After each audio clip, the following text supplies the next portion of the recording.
Carpada. My last name is Carpano. That's Carpano. And please state your address.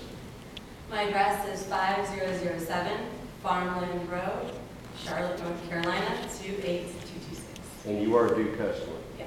Please proceed with your statement. So I'm here today.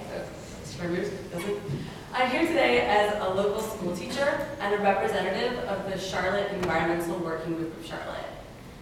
I know what you're thinking. I do take a littering out during the school year. But at the very beginning of this hearing, which some of you might not remember, was a few hours ago, there was a guy here representing Duke talking about how Duke Energy supports schools and cited his wife's position as a third grade teacher as evidence.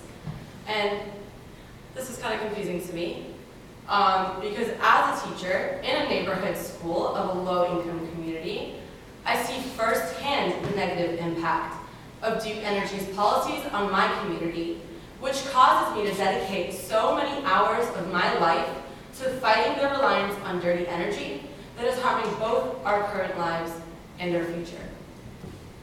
The rates that North Carolina citizens are currently paying are already untenable. I work in a Title I school where my 7th graders, 12-year-olds, 13-year-old children come in talking about how their lights have been turned off and having no heat in the winter. I've talked to kids who have been left homeless because their parents couldn't keep up with the bills.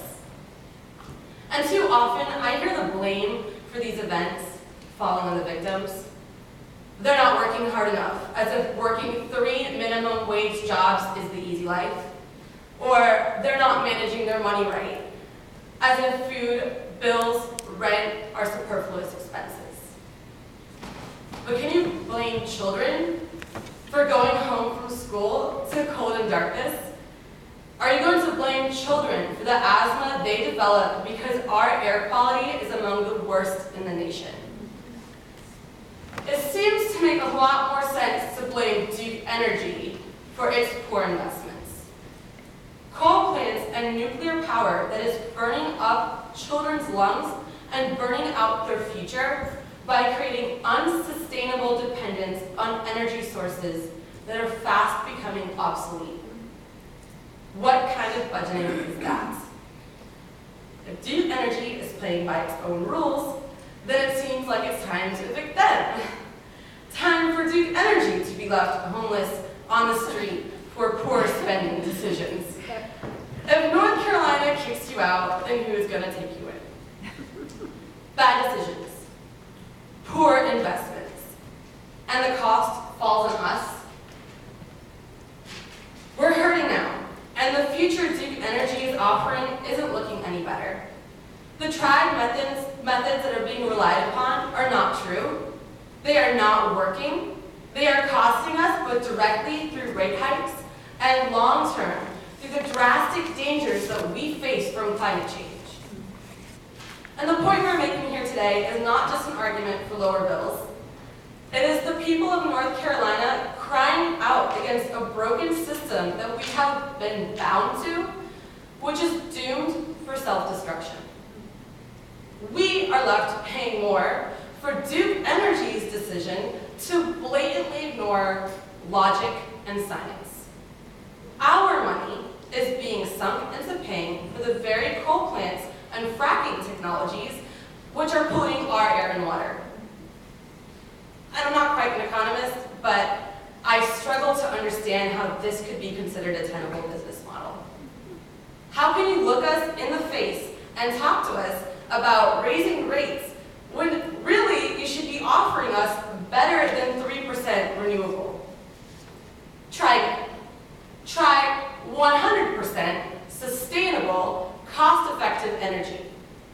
Duke needs to prove that it is a legitimate, forward-thinking, innovative business.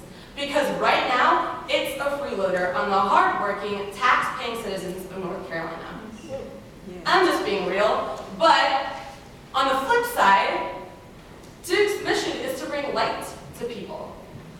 And that's beautiful. It's a beautiful thing, bringing light to people. The Duke Corporation brings light and sight to homes, to millions of people. So you have two sides of a coin, and you have a choice. Where will Duke Energy lead its mission? Right now, in this pivotal moment, you could be known for being the beginning of the end for Duke.